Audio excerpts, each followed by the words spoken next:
surat Yusuf ayat yang ke-6.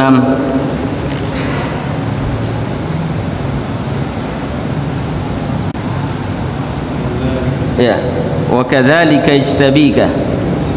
Ya, baik, kita baca. A'udzu billahi minasy syaithanir rajim.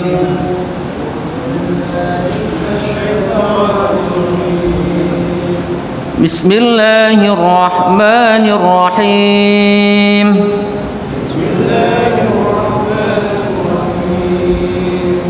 وَكَذَلِكَ يَجْتَبِيكَ رَبُّكَ وَيُعَلِّمُكَ مِنْ تَأْوِيلِ الْأَحَادِيثِ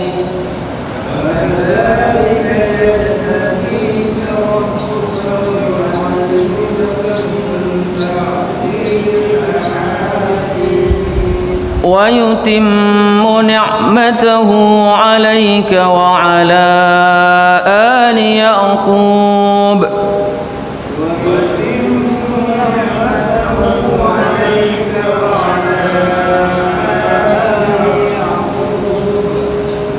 كما أتمها على أبويك من قبل إبراهيم وإسحاق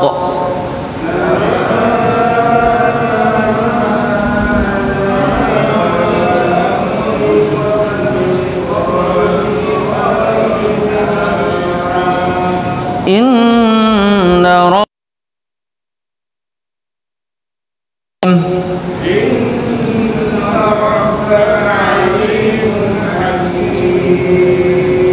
لقد كان في يوسف وإخوته آيات للسائلين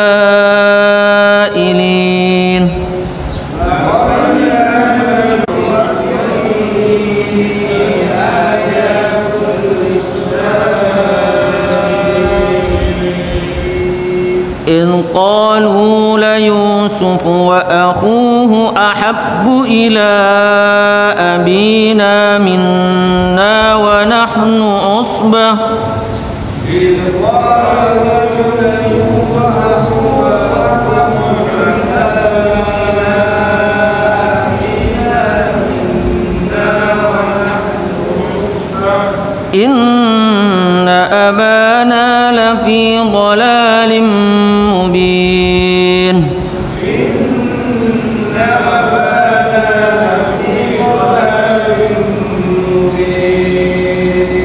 اقتلوا يوسف أو اطرحوه أرضا يخل لكم وجه أبيكم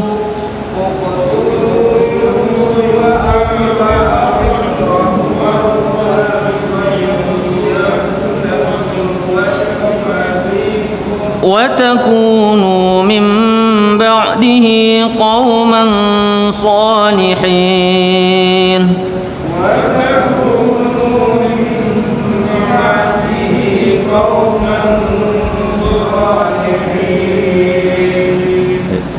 Jemaah yang dimuliakan Allah Subhanahu wa taala,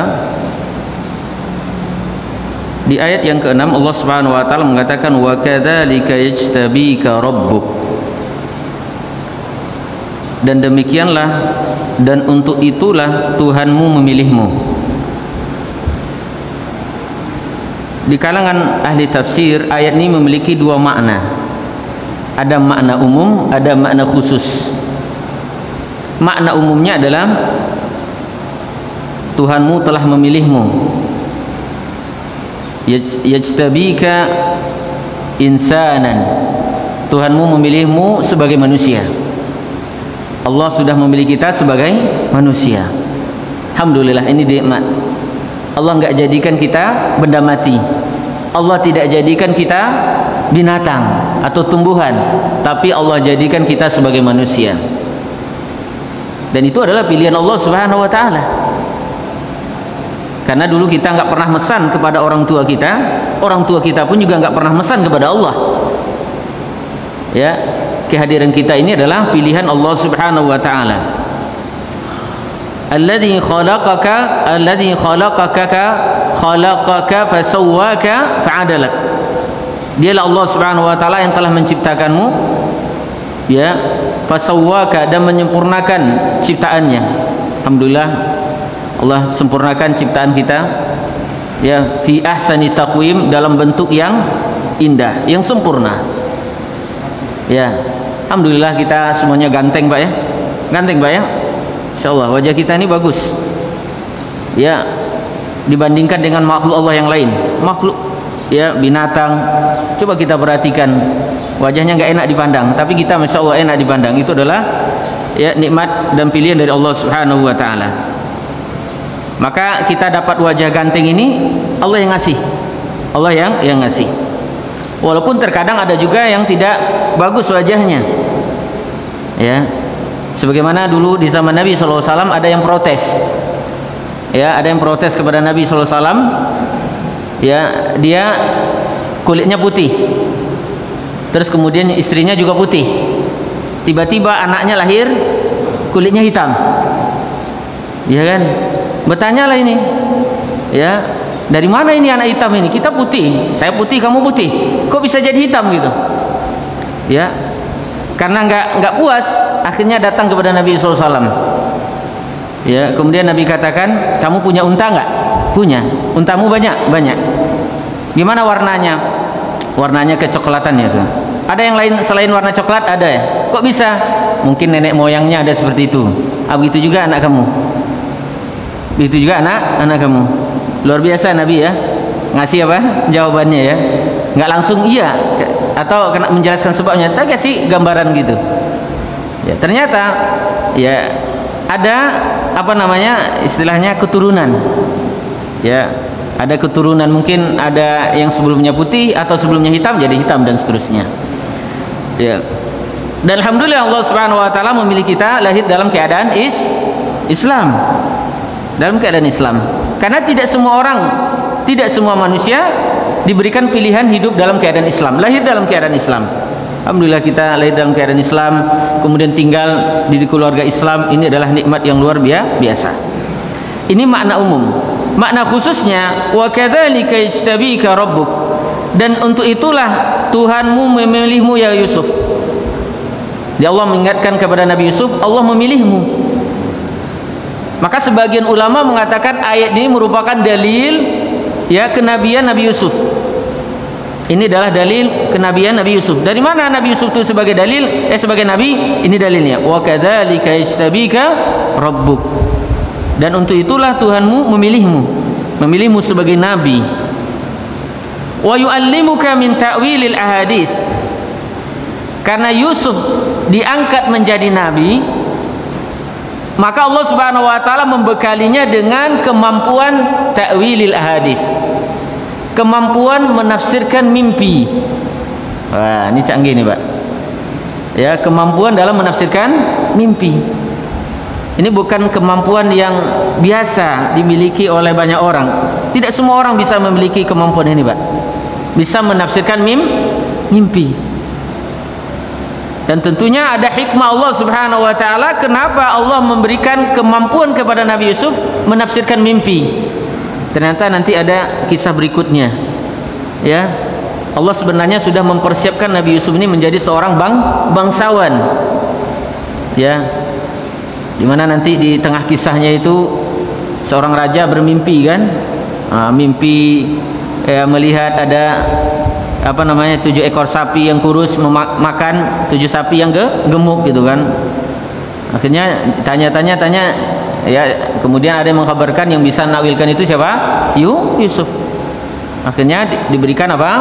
Ya, kesempatan tinggal di istana, jadi seorang bangsawan, jadi bendahara dan segala macamnya. Itu cara Allah Subhanahu wa Ta'ala. Jadi bisa menakwilkan mimpi.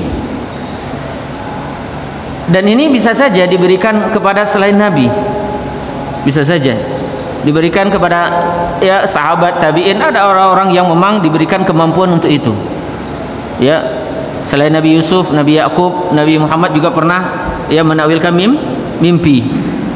Ada seorang wanita datang kepada Nabi, ya Rasul, aku mimpi, di dalam mimpi itu potongan tubuhmu ada di dekapanku, ya, ada di pangkuanku. Kata Rasul, nanti kamu akan mengasuh, ya, salah seorang keturunan saya. Itu maknanya. Dan ternyata betul, ya, wanita tersebut mengasuh Hasan. Hasan itu adalah cucunya Nabi SAW. Ya, jadi menakwilkan mimpi ini adalah termasuk hal yang dibolehkan dengan syarat memang orang yang ahli. Jangan sembarang orang yang menakwilkan, ya Pak ya. Jangan sembarang orang. Ya, tanya ke dukun, tanya ke orang gila segala macamnya, ya, kasih ini buku nih, tulis angkanya nih. Ya, jadi ini ya orang tertentu. Dan ini juga merupakan ya keterangan kepada kita mimpi itu boleh ditakwilkan. Tetapi perlu kita ingat berkaitan dengan mimpi, ya, mimpi itu ada yang memang menjadi kenyataan, ada yang memang bunga tidur, ya. Jadi jangan senang dulu kalau mimpi yang baik-baik gitu, ya, atau jangan sedih dulu kalau mimpinya buruk gitu. Karena kata Nabi SAW di dalam hadis yang sahih, ar-ru'ya thalathun. Mimpi itu ada 3 macam. Jadi kalau mimpi itu ada 3 macam kemungkinannya. Kemungkinan yang pertama hadisun nafsin. Kenapa kita bermimpi? Kemungkinan pertamanya karena itu bisikan hati. Jadi bisikan hati, keinginan hati, Pak. Jadi keinginan hati yang belum tercapai itu nanti kebawa ke dalam mimpi. Mikir terus, mikir, akhirnya kebawa dalam mimpi. Ya Pak. Kalau bapak-bapak apa yang paling banyak dipikirkan? Janda. Poligami berarti ya. Mikir ya, kapan nak nikah nih? Apa nikah? Pikir terus sampai mau tidur pun pikir juga. Kira-kira saya bisa nikah nggak? Gimana ini? Akhirnya kebawa dalam mimpi. Masya Allah. Kan gitu ya. Kalau ibu-ibu dia sukanya belanja, mikir belanja beli ini, akhirnya kebawa. Sering gitu Pak. Kalau kita sebelum tidur kita mikir, nanti kebawa ke dalam mimpi. Kemungkinan yang kedua, takhwifus syaitan. Kemungkinan kedua, ditakut-takuti oleh syaitan, dimain-mainkan oleh syaitan. Nah, ini banyak nih Pak, dimain-mainkan oleh syaitan. Kita lagi tidur, ya kadang-kadang dicekik kita, nggak bisa bernapas. Ada itu Pak ya. Atau dibikin sesuatu yang membuat kita tidak senang gitu. Ya, dibuat kita seolah-olah ada yang ngejar gitu, kejar pencuri, kejar anjing gitu kan, atau melihat istri kita selingkuh gitu kan, padahal itu mimpi saja. Masya Allah, itu kan sesuatu yang tidak mengenakkan. Makanya kata Nabi SAW, seandainya kita mimpi sesuatu yang tidak mengenakkan, apa sunnahnya Pak? Baca ta'awuz, baca auzubillah. Kemudian apa? Ya, meludah ke arah kiri. Berapa kali ludahnya? Salasan, 3 kali. Ya, ludah 3 kali. Ya, hati-hati ludahnya. Tengok istri. Tengkar pula sama istri nanti. Ya Pak, ludah 3 kali. Kan begitu Pak ya. Terus merubah posisi. Nah, itu sunnahnya Nabi SAW. Kalau ini mimpinya tidak baik, tidak kita inginkan. Kalau mimpinya bagus bagaimana? Kalau mimpinya bagus, enak, mimpi naik haji, insya Allah ya, mimpi naik haji. Walaupun mungkin nggak tahu lah sekarang bisa naik haji nggak ini, tapi mimpi, udah daftar, udah mau pergi nih kan, udah siap-siap. Tahu-taunya kebawa dalam mimpi. Gimana? Sunnahnya adalah kita kita ceritakan. Alhamdulillah, kita baca alhamdulillah, kemudian kita ceritakan. Mudah-mudahan orang mendoakan. Itu Pak ya. Yang ketiga, wa busyra minallah. Kemungkinan ketiga, mimpi itu adalah kabar gembira dari Allah. Kabar gembira dari Allah Subhanahu wa taala. Dan inilah yang kita lihat di dalam surah Yusuf, Allah memberikan kabar gembira kepada Nabi Yusuf. Di mana Nabi Yusuf melihat apa? 11 bintang, matahari, bulan sujud kepada Nabi Yusuf. Ini menandakan apa? Nabi Yusuf akan menjadi manusia yang agung, dimuliakan, disanjung-sanjung. Ya, ternyata betul ya.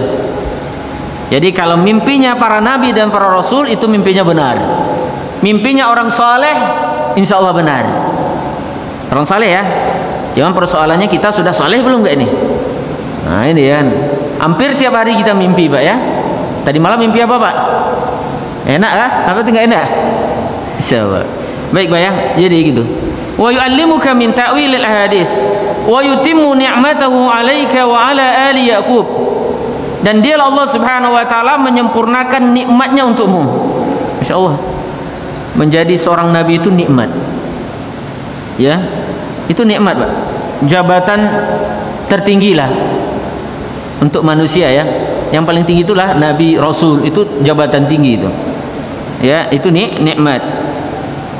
Wa 'ala ali Yaqub. Nah, karena itu merupakan nikmat, yang mendapatkan nikmat tersebut bukan Nabi Yusuf saja, tetapi siapa? Keluarga Yusuf pun juga keluarga Yakub pun juga mendapatkan nikmat.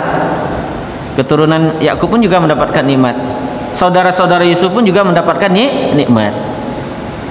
Jadi kalau ada keluarga kita jadi pejabat, ya Pak, keluarga kita dapat nikmat. Ya kan gitu kan? Kita pun juga kadang-kadang dapat nikmatnya juga. Apa dapat nikmatnya, Pak? Kalau misalnya di perumahan ini ada yang jadi apa? Pejabat misalnya. Wah, dia yang menentukan anggaran misalnya. Nah, proposal kan lancar itu. Kan begitu, Pak. Itu nikmat juga itu kan? Nikmat. Jalan-jalan yang rusak itu bisa diperbaiki itu. Itu nikmat, Pak. Nah, itu yang dirasakan oleh saudara-saudara Yusuf. Ketika Yusuf menjadi seorang bangsawan, bendahara Mesir, ya, dan ketika itu terjadi paceklik, ya, mereka membutuhkan makanan, sehingga mereka pergi kepada siapa? Pergi ke Yusuf. Akhirnya Yusuf memberikan makanan. Itu kan nikmat, ya, karena dia menjadi seorang bangsawan. Dia ada kewenangan untuk memberikan itu. Kama atamma ala abawaika min qablu Ibrahim wa Ishaq. Sebagaimana Allah Subhanahu wa taala menyempurnakan nikmat tersebut, nikmat kenabian, kepada kedua bapakmu. Insyaallah Allah mengatakan kedua bapakmu. Abawaik, abu itu kan bapak. Yang dimasukkan di sini adalah bapak dan kakek. Ternyata kakek pun juga bisa jadi bapak gitu. Iya, Pak ya? Kakek bisa jadi bapak. Ya, bapak gitu kan. Karena memang orang tua bapak kita ya dari dia gitu, bapaknya ya. Ala abawaika, kepada bapakmu. Maka kita melihat ada sebagian ulama mereka menisbatkan namanya kepada kakeknya. Seperti siapa? Imam Syafi'i. Ya, Imam Syafi'i. Imam Syafi'i siapa namanya, Pak? Muhammad bin Idris bin Syafi', kan gitu kan? Iya, Syafi'. Jadi kakeknya siapa? Syafi'. Bapaknya siapa? Idris. Tapi dia tidak menisbatkan kepada Idrisnya, kepada bapaknya Idris, tapi kepada siapa? Kakeknya. Boleh. Ya, Pak ya. Apakah itu anak kurang ajar itu? Enggak mengakui bapaknya? Enggak. Biasa saja itu. Ya, biasa, Pak ya. Kebiasaan di Arab seperti itu. Kama atamma ala abawaika min qabl Ibrahim wa Ishaq. Sebagaimana yang diberikan kepada bapak dan kakekmu, yaitu adalah Ibrahim dan Ishak. Inna rabbaka alimun hakim. Sesungguhnya Tuhanmu maha mengetahui lagi maha bijaksana. Baik, kita lihat di sini, Pak, kisahnya. Laqad kana fi Yusuf wa ikhwati ayatul lisailin. Sungguh pada kisah Yusuf dan saudara-saudaranya. Yusuf memiliki berapa saudara, Pak? Ada berapa saudara Yusuf? Ada 11 ya. Baik, ada 11. Ada yang sebapak, ada yang kandung ya. Ya.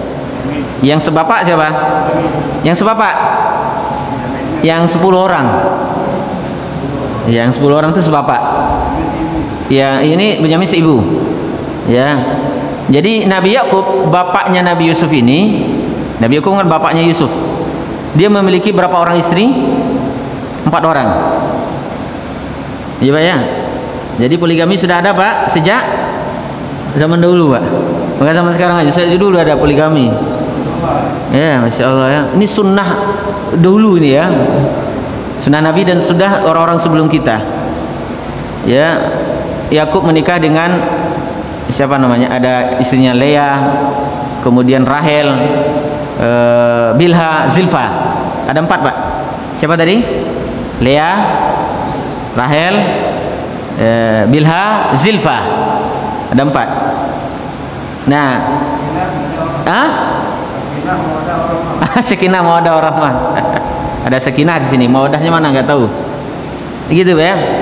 Nah, sama Bunyamin ini seibu ya, sama ibu, yaitu adalah Rahel. Yang lainnya itu beda ibu ya. Baik. Laqad kana fi Yusuf wa ikhwati, dan saudaranya itu ada ayatun, tanda-tanda kebesaran Allah. Bagi yang mau nanya, bagi yang ingin tahu, ada tanda-tanda kebesaran di situ. Idh qalu la Yusuf wa akhu ahabbu ila abina minna. Ingatlah ketika mereka itu siapa, Pak? Ketika mereka berkata, saudara-saudara Yusuf yang sebapak ini, yang 10 orang. Ketika mereka mengatakan Yusuf dan saudaranya siapa? Bunyamin. Saudaranya Yusuf siapa? Bunyamin. Yusuf dan Bunyamin itu ahabbu ila abina, lebih dicintai oleh bapak kita. Wa nahnu usbah, sementara kita lebih banyak. Jadi mereka protes. Kenapa bapak kita itu lebih cinta kepada Yusuf dan Bunyamin ketimbang kita? Kita kan banyak nih, sebapak nih, 10 orang ini. Kenapa yang dicintai itu? Biasa ya, ini protes ya. Anak-anak protes itu biasa, apalagi anak zaman sekarang. Ya, sering kita menemukan Pak ya, protes anak nggak? Pernah nggak Pak anak-anak Bapak protes? Misalnya begini, Bapak belikan susu ya untuk anak yang kecil. Yang TK dibelikan susu, yang SD belikan susu, yang SMP nggak dibelikan. Ya kan? Akhirnya anak protes, "Pak, kenapa nggak dibelikan?" "Kamu udah SMP nak, kamu udah besar." Emangnya kalau udah besar nggak butuh susu ya? Biasanya kan begitu, protes kan. Nah, itu biasa ya anak-anak sekarang begitu Pak ya. Ya, ini juga mereka protes. Ya, karena mereka nggak menerima, Pak. Karena mereka tidak menerima. Ya. Wa nahnu usbah inna abana lafi dhalalim mubin. Nah, karena mereka tidak menerima, apa mereka katakan? Bapak kita itu ya fi dhalalim mubin, sesat yang nyata. Salah besar. Salah besar tuh. Masa mempedulikan yang sedikit ketimbang yang banyak? Salah itu. Seharusnya apa? Yang banyak dulu baru yang sedikit. Kan begitu ya.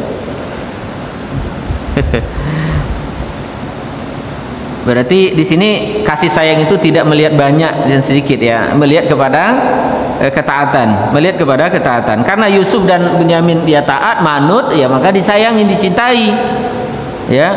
Makanya Abi Yakub bisa saja katakan kepada anak yang 10 ini, kalau kalian mau seperti Yusuf ya manut gitu kan.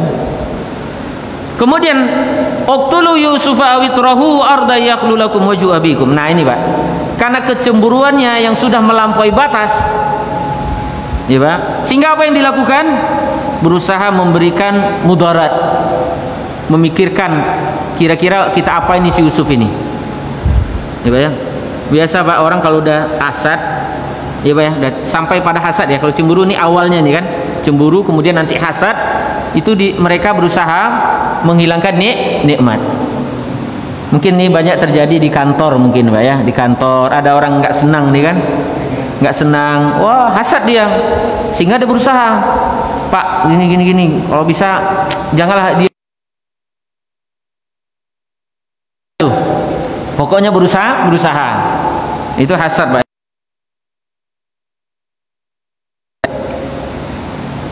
Uqtulu Yusuf awitrahu. Nah, apa yang mereka lakukan? Karena mereka hasadnya luar biasa kepada Yusuf, sehingga mereka bermusyawarah. Ya, ini pelajaran Pak ya. Untuk kejahatan aja ada musyawarahnya. Apalagi untuk kebaikan. Makanya dalam persoalan apa saja yang kita hadapi, terutama mungkin di masjid ya juga perlu ya. Dalam hal ini kaitannya masjid perlu musyawarah. Saya dengar ada beberapa masjid itu bertengkar pengurusnya. Kenapa? Nggak musyawarah katanya. Ambil keputusan saja. Nggak diajak kita kan juga pengurus ini. Nah, itu Pak, biasanya begitu. Ya, jadi penting bagi kita untuk musyawarah. Kalau dalam kaitan di rumah tangga, Bapak sebagai seorang suami harus musyawarah dengan istri. Walaupun penentu kebijakan adalah Bapak. Kenapa harus musyawarah Pak? Karena bisa jadi kita tidak memikirkan, ada persoalan kita nggak mikir sampai situ, tapi dipikirkan oleh istri kita. Kita sebagai bos, sebagai kepala di kantor misalnya, mungkin anak-anak buah kita memikirkan, iya ya. Kita nggak mikirkan, anak buah kita mikir. Nah, itu kan ada sisi positifnya.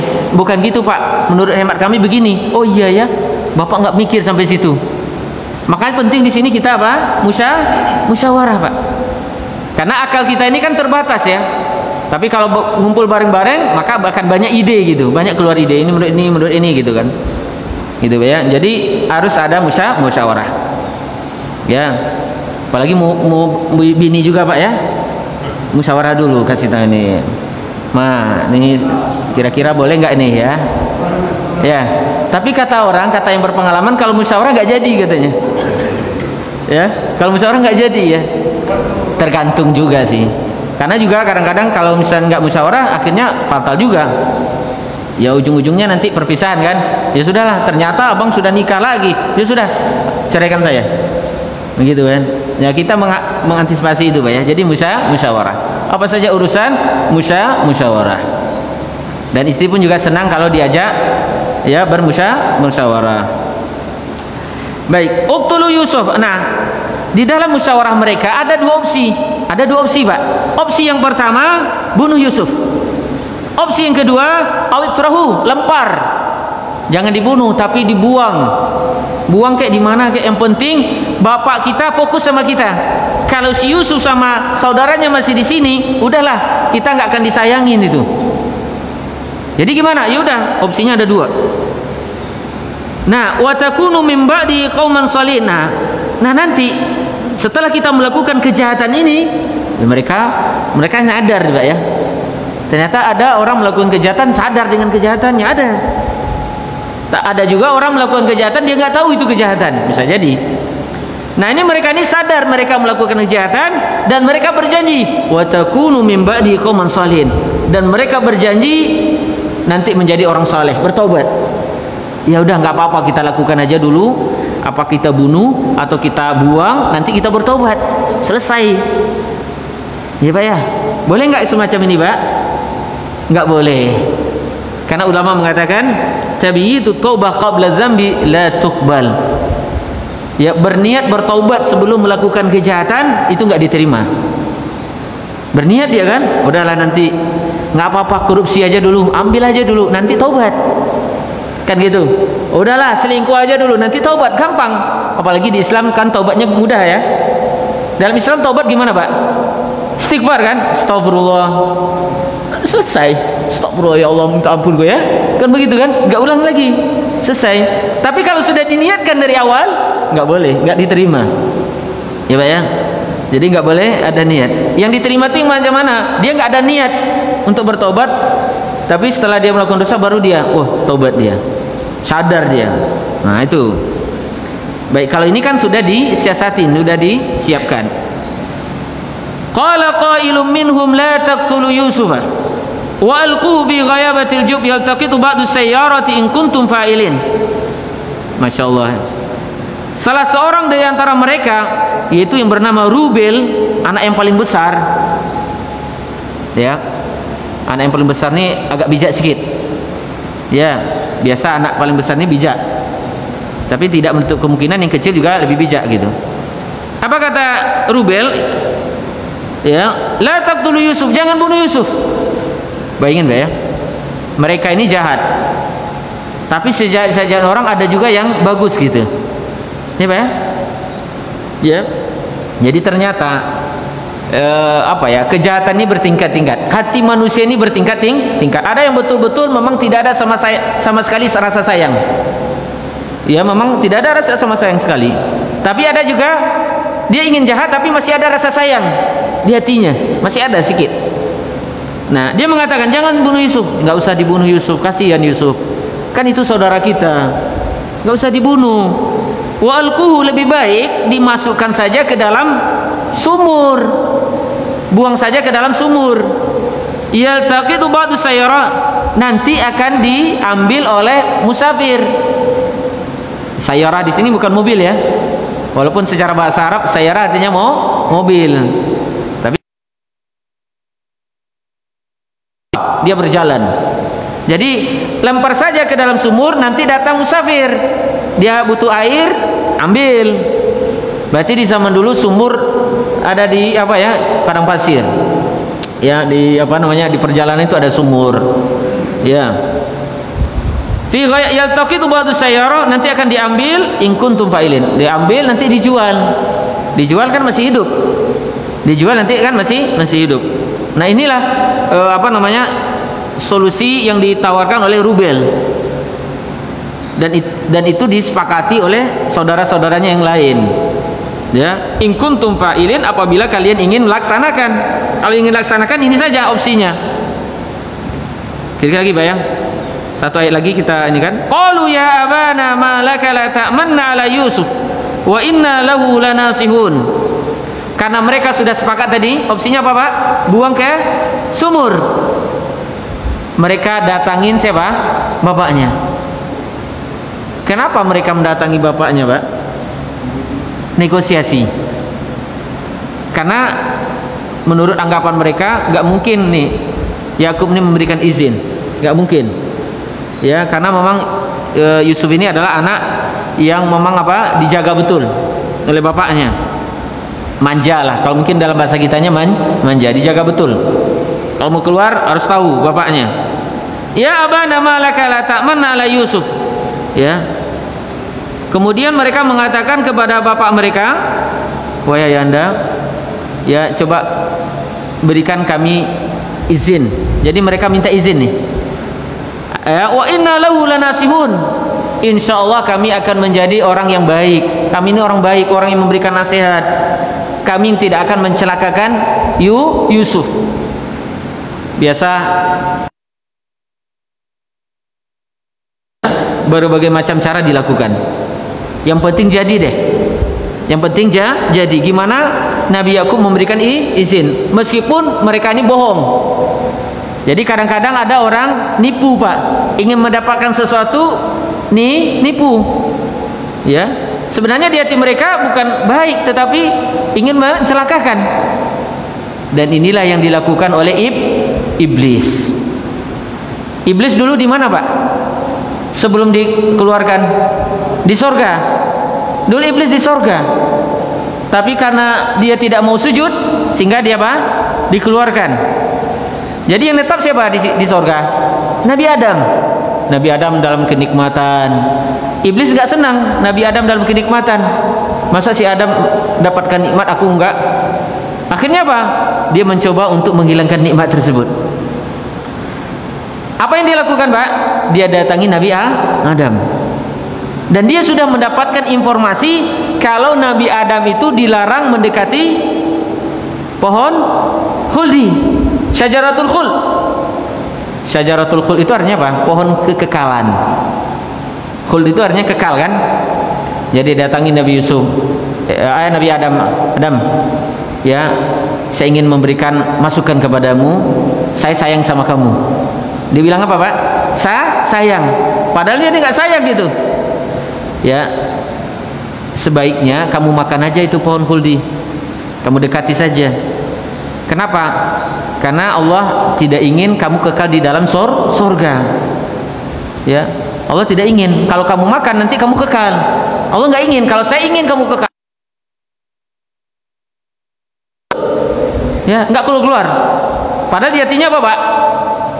Di hatinya pengen ngeluarkan, kan begitu. Jebakannya luar biasa nih. Sampai-sampai dia bersumpah, saya ini orang baik. Sama dengan ini, wa inna lahu lanasihun. Aku ini orang yang memberikan nasihat. Aku ini peduli sama kamu. Dibilang begitu, Pak. Ada nggak tipikal manusia seperti ini zaman sekarang, Pak? Dia ngasih saran, tapi sebenarnya ingin jatuhkan itu. Kita nggak terpikir itu. Jebak kita, Pak.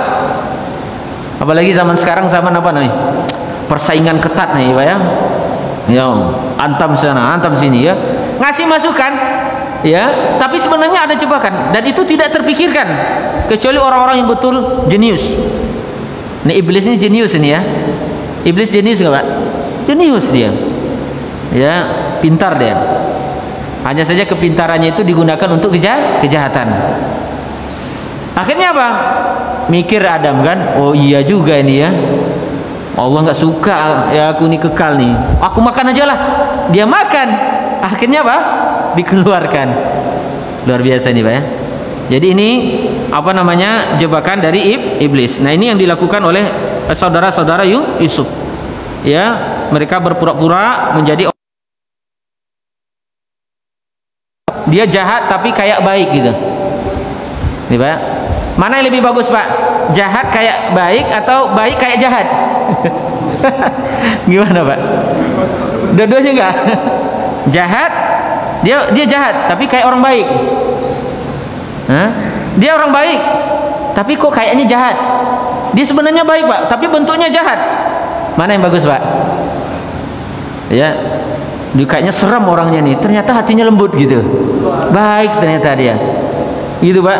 Kayaknya anak ini bapak ini sangar ini, ternyata pas ngomong sama dia enggak, lembut dia. Lebih baik yang itu lagi Pak ya, ketimbang nampaknya bagus ternyata tidak bagus gitu Pak ya. Jadi ini ya, ini tipikal manusia ya, dari dulu sampai zaman sekarang ini sudah ada. Baik ya, ini apa yang mereka lakukan dalam rangka ya mendapatkan apa yang mereka inginkan, dan ternyata mulailah aksi mereka ya, niat buruk mereka, dan memang mereka lemparkan ke dalam sebuah sumur. Dan nanti kisahnya panjang lagi nih Pak ya. Intinya di sini ya menjelaskan betapa ya apa namanya, buruk sekali makar yang dilakukan oleh saudara-saudara Yusuf untuk menghilangkan ya perhatian Nabi Yakub kepada Nabi Yusuf. Baik, ini saja Pak yang kita bisa sampaikan pada kesempatan kali ini. Ya, kalau kita lanjutkan ini agak panjang ini. Ini pokoknya berhenti dimasukkan ke dalam sumur. Setelah itu nanti ya diambil, kemudian nanti dijual dan seterusnya. Nanti akan kita sampaikan pada pertemuan berikutnya. Mudah-mudahan yang kita sampaikan tadi ada pelajaran yang bisa kita ambil dalam kehidupan ini, walaupun ini kisahnya Nabi Yusuf ini, tetapi kan bisa dikiaskan ke dalam kehidupan kita. Intinya kita berhati-hati. Intinya dalam kisah ini kita berhati-hati. Ya, berapa banyak orang yang jahat kepada kita, hasad kepada kita. Makanya Pak, ketika kita mendapatkan nikmat ya, kita nggak perlu sampaikan kepada semua orang kan. Ditengok dulu ya, mana yang baik sama kita, mana yang tidak. Kalau seandainya dia tidak bagus atau dia jahat, bisa jadi dia memberikan mudarat kepada kita, mungkin dia sihir kita, dia datang ke dukun dan segala macamnya, memberikan kemudaratan kepada kita. Sampai sini saja kajian kita. Mudah-mudahan bisa kita pahami dan bisa kita amalkan dalam kehidupan kita sehari-hari. Kita tutup dengan doa kafaratul majlis. Ada yang bertanya? Ali mau tanya nih.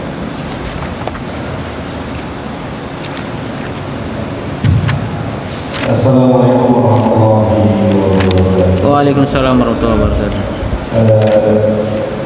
Untuk ayat yang ke-9. Yang ke-9 ya? Ya.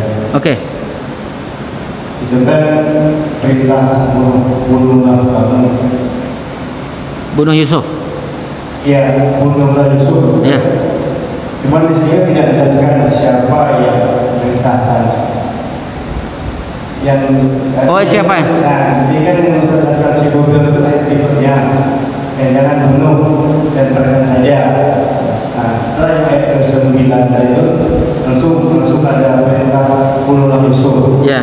Nah, yang kedua saya bertanya, mungkin kita ketahui dialog antara dua beranak ini selain Yusuf dengan Yakub ya, ayah beliau, juga antara Nabi Ibrahim dengan Nabi Ismail. Ya. Antara mimpi biasa kan. Nah, boleh ngomong jelas dari kita orang semua. Dalam ayat antara Nabi Ibrahim dengan Nabi Ismail, perkara kurban itu jelas fil manam. Oh iya, ya jelas dalam mimpi. Ya. Sementara di surah Yusuf ini tidak jelaskan tidak jelaskan bahwa si Yusuf ini dia mengatakan bahwa dia itu bermimpi. Iya. Cuma di ayat yang ke-5 ya. Yang keempat.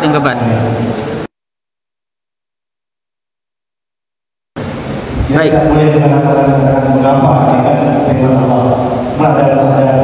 Ada apa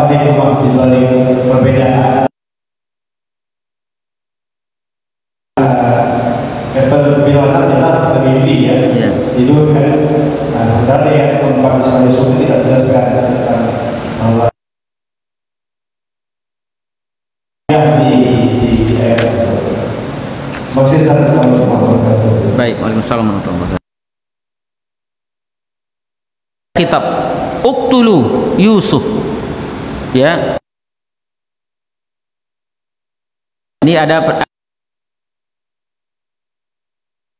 orang, nggak mungkin bareng-bareng.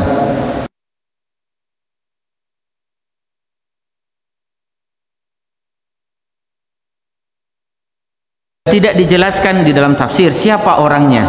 Ini kan ada saudaranya 10 tadi. Siapa mereka itu tidak disebutkan. Yang ada disebutkan di dalam tafsir ini adalah yang ngomong qala qailun, yang bicara la taqtuluh, jangan bunuh. Berarti di sini dijelaskan di dalam tafsir sini ketika terjadi musyawarah, ya, ketika terjadi musyawarah masing-masing ngomong uqtulu, uqtulu. Pokoknya ada ini. Apa namanya? Ada usulan. Bunuh, bunuh. Ada sebagian mengatakan bunuh. Ah, jangan, lemparkan, lemparkan. Kayak gitulah. Kayak kita musyawarah lah kan. Ada yang gitu gini, ada yang gitu gini. Iya, bunuh. Iya, bunuh. Ya, tidak disebutkan ya. Maka ahli apa namanya dari. Tapi kalau yang qailun di sini kan disebutkan ada yang berkata. Nah, berkata ini mencoba ahli tafsir siapa? Digali. Maka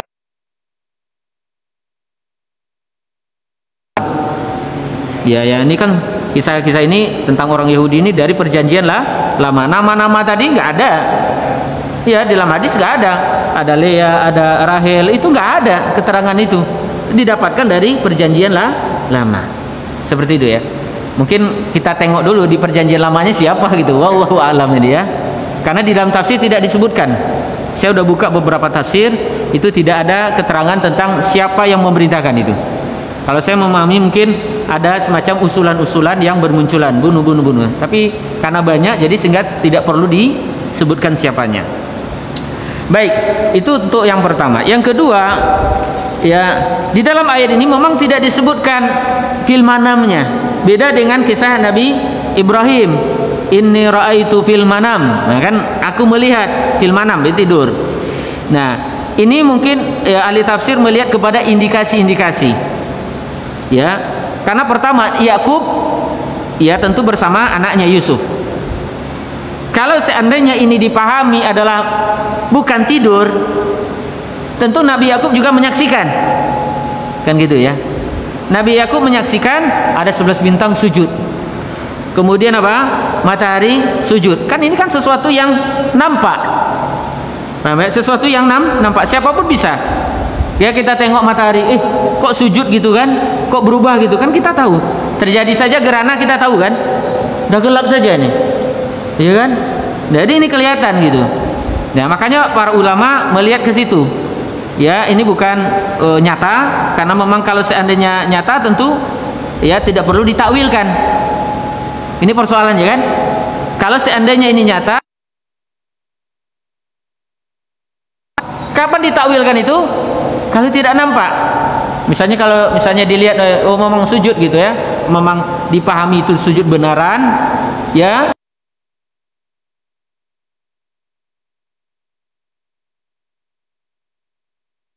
Bukan ini maknanya.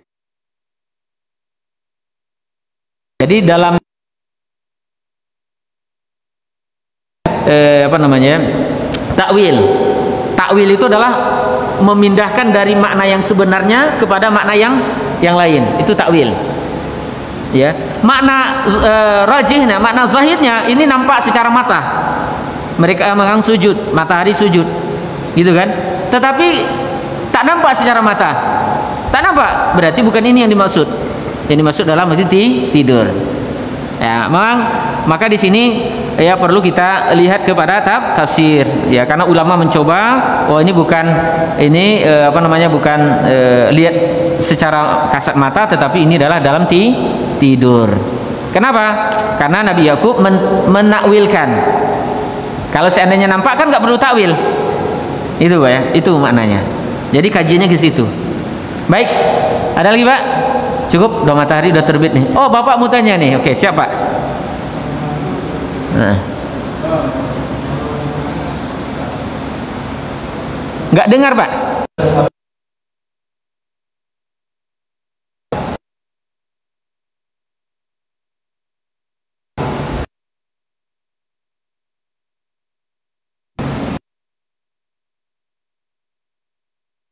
Menghafal ya?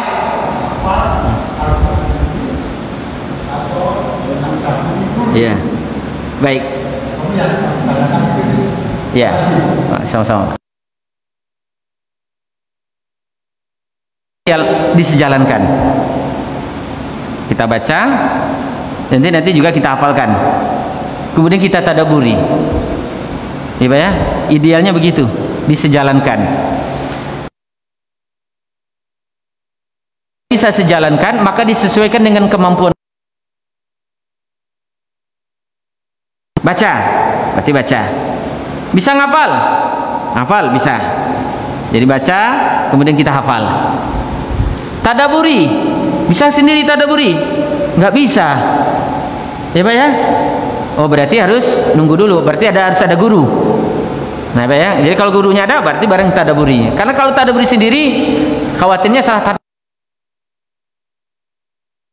tadabbur.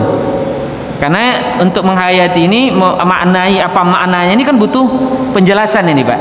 Butuh penjelasan. Ya kayak tadi, dari mana kita tahu itu mimpi? Kan nggak ada. Lihat kok. Oh tengok. Berarti gini kan. Bayang kita berarti apa namanya? Sujud semuanya. Padahal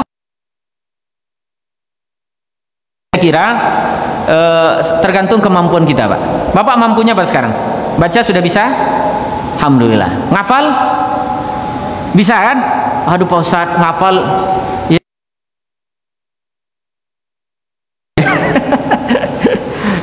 Ya, apa satu surat yang lain pula hilang ya. Ya, ittaqullah mastata'tum, semampu kita Pak. Mampunya Bapak apa? Ya, ya sekira gitu ya. Baca jelas ya, kita semuanya sudah bisa baca nih. Udah sekarang menghafal. Apa yang bisa Bapak hafal? Ya sedikit kita hafal. Dan kemudian kita tadabur ini tentunya wasilah untuk mengamalkan. Tadabur ini kan kita hayati, kita pahami nih Pak ya. Kita pahami, kalau kita udah paham bisa ngamalkan.